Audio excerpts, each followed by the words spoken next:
world.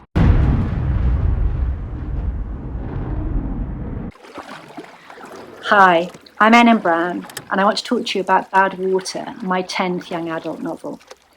Imagine, if you can, a world after global warming, when the sea levels have risen. All of southeast London, or southeast England, is more or less underwater. They're just small islands that have become farms. And central London, or what was central London, is known as Badwater. It's a place where only the very tallest buildings survive, where it's very, very hard to make a living. The buildings are festooned in kind of vertical farms. There are goats and chickens and baskets of water rats. There's fishing in the very toxic, polluted waters of that part of the Thames.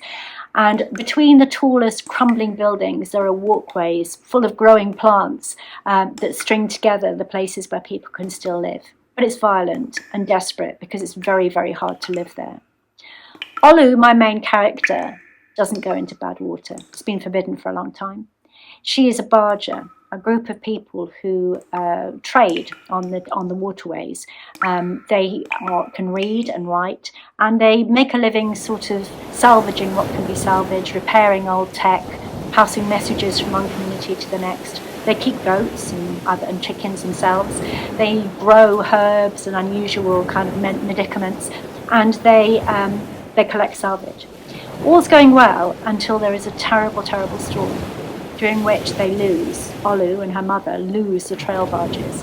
And her mother is really desperately ill. She's just had twins and she's very sick. In a time when plagues have been very significant, it's difficult to get anyone to help a sick person. But she manages to do a deal with an old trading partner of her mother. This person will look after her mother and the twins. In return, Olu has to go into Badwater. She has to go there and try and find salvage weapons, because there's a rumour there's a cache of old weapons there. It's a terrible thing to do, and she doesn't want to do it, but she has to. She's helped by, she meets up with two boys, Buzz and Ratter, and between them they work together to succeed. But it's a book really about doing difficult things, making difficult choices, between deciding what you will do, what you have to do, and you won't in any circumstances do.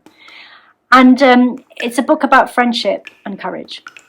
And I was inspired, I think, by two thoughts. One is that I'm very frightened about what's going to happen with global warming if we don't do something to change it.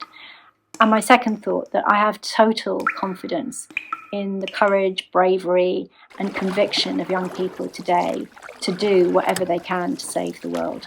And I think both those ideas are in the book, and I very much hope that you like it.